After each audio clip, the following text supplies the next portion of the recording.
mula bekerja dengan satu NGO iaitu WAO, Pertubuhan Pertolongan Wanita. Jadi hari pertama saya masuk WAO, saya bertemu dengan kita namakan dia Lin lah, seorang pemandiri, survivor. Dan Lin telah didera oleh suami. Sejurus dia tiba di WAO, kami terdengar di luar tingkap kami ada seorang yang menjerit-jerit. Rupanya dan bila kita lihat CCTV, kita tengok ada orang kat luar pejabat kita, dan muka dia berlumuran darah. So kami pun terkejut lah. Tapi sebenarnya nampaknya rupanya lelaki ni, orang ni, dia kawan kepada Lin. Dia bantu Lin bawa datang ke office. Tapi semasa dia sampai di office kita, nampaknya rupanya dia dihendak dan diikuti oleh suami Lin dan ayah Lin sendiri. Jadi memang saya terpegun lah masa itu, saya first day lagi. Tapi saya tak terbayang lah macam mana perasaan Lin pada masa itu. Dia didera, kemudian bila dia nak dapatkan pertolongan, menerima intimidasi bukan saja oleh suami tetapi oleh ayah dia sendiri. Jadi kita tahu ratusan ribu wanita di Malaysia mempunyai kisah yang serupa. Satu kajian oleh Universiti Sains Malaysia menganggarkan lebih kurang 9 daripada setiap 100 wanita yang pernah berpasangan di semenanjung Malaysia pernah mengalami satu bentuk kekerasan rumah tangga. Jadi ini bermakna lebih kurang 800,000 wanita di Malaysia pernah mengalami kekerasan rumah tangga pada suatu ketika. Dan setiap kisah ini adalah peringatan yang menyakitkanlah tentang komitmen kita. Kenapa kita perlu tamatkan keganasan terhadap wanita. WAO menyokong ribuan pemandiri atau bangsa setiap tahun melalui perkhidmatan sulit dan percuma seperti informasi. Segolongan bangsa perlukan informasi untuk melakukan tindakan langkah pertama. Kami memberikan konsultasi kes, ada sebilangan yang mungkin memerlukan pertolongan lain seperti tempat tinggal sementara, kaunseling dan sebagainya. Ada yang perlukan bantuan membuat laporan polis melalui proses mahkamah dan sebagainya. Tetapi kita tahu beribu-ribu pendiri kekerasan rumah tangga di Malaysia, seluruh Malaysia. Jadi kita sebagai NGO susah nak buat kalau kita nak target semua. Jadi untuk itu kita perlukan intervensi daripada kerajaan. Kita perlukan dasar awam kerana hanya dasar awam yang boleh mengarahkan sumber yang diperlukan untuk menangani masalah ini secara sistematik. Jadi belajar daripada pengalaman pemandiri, WAO juga menjalankan kerja advokasi untuk memperbaiki dan mempertingkatkan dasar awam. So, undang-undang, peraturan, penguatkuasaan, SOP, sebagainya mengenai kekerasan rumah tangga tetapi bentuk kekerasan gender lain. Dan kerja ini memang dilakukan oleh kumpulan wanita dari dulu termasuk NCWO. Dan banyak juga pencapaian dan kejayaan yang telah dicapai oleh NGO-NGO dan pergerakan wanita sekian lama selama berdekad-dekad di negara. Dan sebenarnya ramai tokoh-tokoh wanita hadir juga hari ini dalam mesyuarat ini. Okey, jadi saya nak kongsikan satu case study proses advokasi undang-undang sebagai titik perbincangan untuk diskusi kita. Ini berlaku tahun 2013.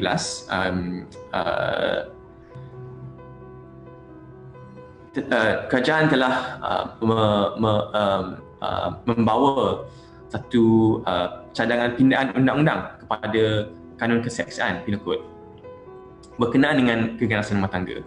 Dan pada masa itu kita tidak tahu sangat tentang apa yang ingin dilakukan oleh kerajaan. Tapi bila kita melihat cadangan pindaan itu, kami mendapati bahawa mungkin niat dia baik tetapi dia mungkin ada adverse effects, unintended consequences. Jadi kita tahu pada masa itu kita mesti harus cuba memperbaiki cadangan itu, dan juga kita tahu pada masa itu cadangan yang dibawa oleh kerajaan itu adalah satu peluang untuk kita membuat advokasi untuk undang-undang keganasan rumah tangga secara keseluruhannya, bukan saja apa yang dicadangkan pada masa itu.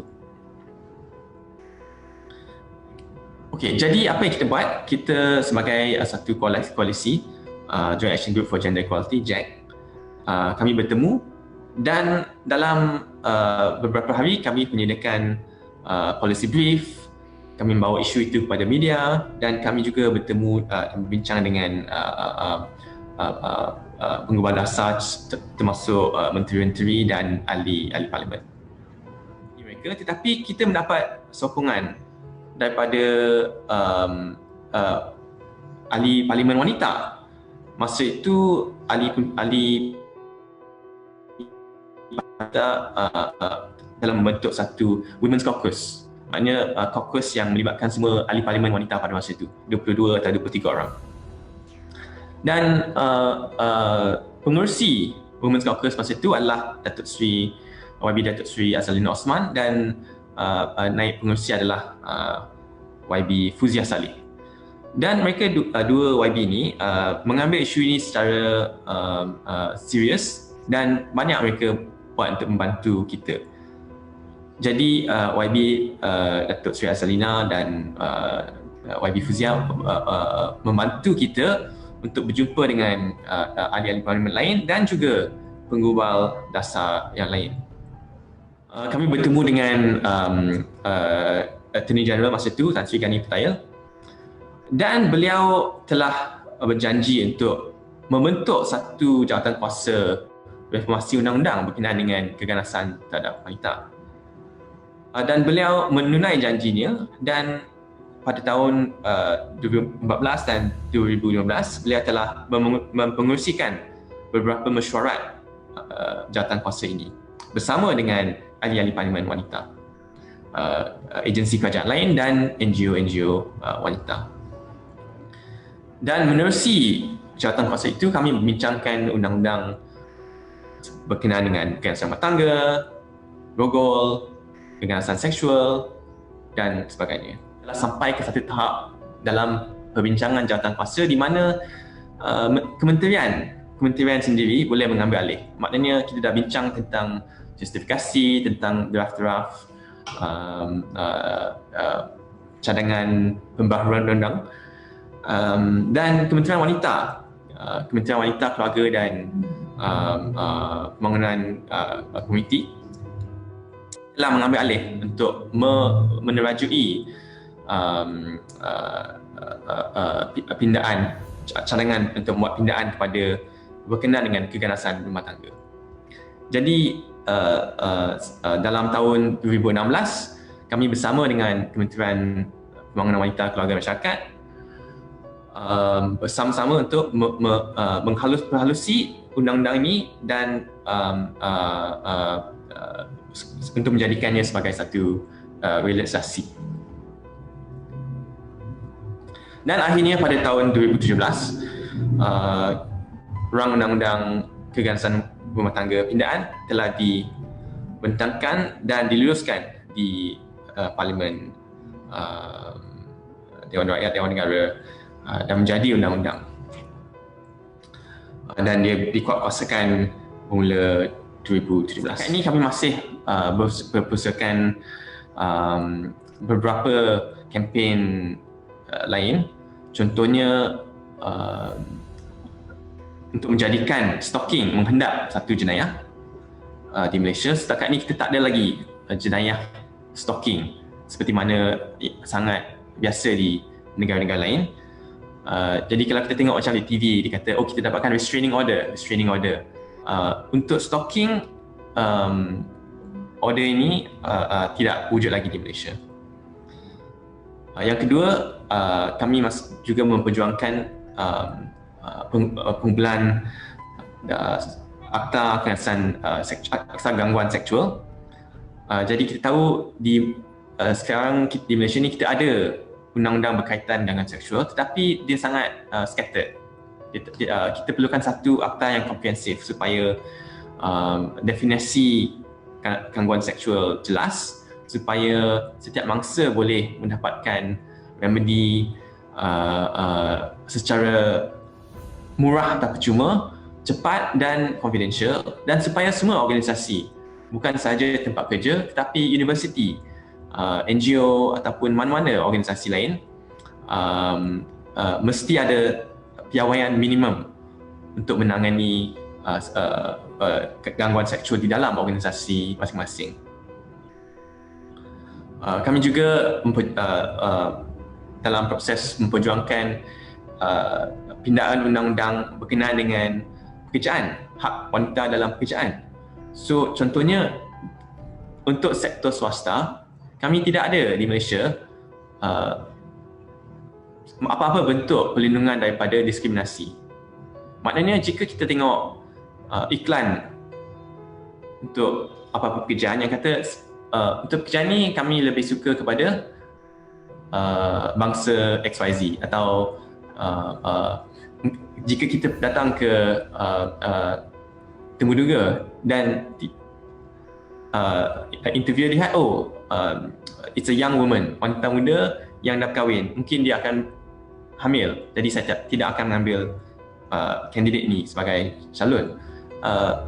Walaupun kita macam geram, tapi benda-benda ni dia tidak dilindungi melalui undang-undang.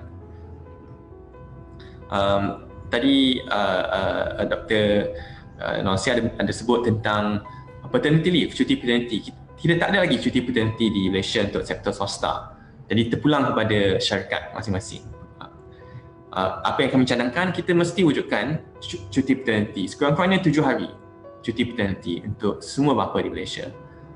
Sektor awam mendapat 7 hari cuti paternity. Sektor swasta tidak ada piawaian minimum. Jadi kita cadangkanlah 7 hari sebagai minimum. Dan dengan ini bukan saja ayah bapa tu yang akan mendapat manfaat, tetapi juga keluarga dan ibu. Bukan saja pada masa itu, masa cuti paternity itu, tetapi kita ingin menghantarkan satu mesej yang tanggungjawab keluarga bukan saja tertakluk kepada wanita. Lelaki juga mesti mengambil inisiatif dan tanggungjawab yang lebih setara dengan wanita. Semua isu sebenarnya dalam KPI kita melibatkan gender. So in that sense, you're fighting for your own rights. Wanita muda, tak kira umur apa-apa, semua ada pengalaman masing-masing, semua ada penglibatan kerjaya, family, community masing-masing. Dan in some way, gender is related. Women's rights is related. So, I think that's the first thing to say. Yang you're fighting for your own rights, and pengalaman anda sendiri menjadi dorongan dan inspirasi untuk membuat satu perubahan. Banyak kolik saya, rakan-rakan saya yang terlibat kerana mereka sendiri rasa tak betul. Baru pagi ni saya berbual dengan kolik saya dan saya tanya kenapa anda masuk kerja WAO, dan boleh kata dia kata semasa dia kecil dia selalu tengok pengalaman dalam keluarga dia sendiri. Ahli keluarga lelaki dia boleh buat benda-benda tertentu, dan ahli keluarga perempuan atau wanita seperti dia ada macam restriction. Jadi itu mendorong dia untuk terlibat dalam pergerakan wanita. Kita boleh membuat perubahan dalam apa-apa sphere of life kita. Tak semestinya saya nak bekerja dalam NGO ataupun saya nak lancarkan satu NGO atau aktiviti baru, tak semestinya. Mungkin anda masih pelajar lagi, mahasiswi, dan anda rasa di universiti saya tak ada lagi dasar dalaman untuk tangani isu-isu gangguan seksual. Okey, jadi saya sebagai pelajar dalam universiti ini, mungkin saya akan mengambil inisiatif untuk buat satu kempen berkenaan isu itu. Atau mungkin anda seorang peguam. Tak semestinya anda pergi bekerja dengan NGO sebagai peguam. Mungkin anda kerja dalam saya ada banyak klik-klik saya yang mereka sukarelawan. Mereka memang ada kerja dia orang sendiri, tapi dalam masa itu mereka juga terlibat dalam inisiatif-inisiatif lain. Jadi saya ada rakan-rakan yang mereka bekerja corporate lawyer. Jadi itu memang kerja dia orang, dan tapi mereka ada minat dalam isu gangguan seksual contohnya. Dan melalui itu mereka fokuskan effort mereka dalam NGO kepada kempen gangguan seksual. Contohlah. Tetapi jika anda ingin bekerja dengan NGO ataupun buat kerja lebih full time, ataupun nak buat projek yang mungkin lebih mendalam, saya rasa yang pertama sekali kita mesti utamakan networking dan konsultasi. Contohnya jika kita ingin buat satu projek berkenaan dengan isu X, bukan nak kata mesti dapatkan semua persetujuan daripada semua pihak dan sebagainya, tapi kita mesti tahu, kita mesti buat research kita. We have to talk to all the community leaders, read up on all the research that we have, dan jangan buat kerja sendiri, jangan buat kerja secara bersendirian. Try and see what's out there. Memang tak semestinya semuanya perfect, tapi we have to at least know what is out there.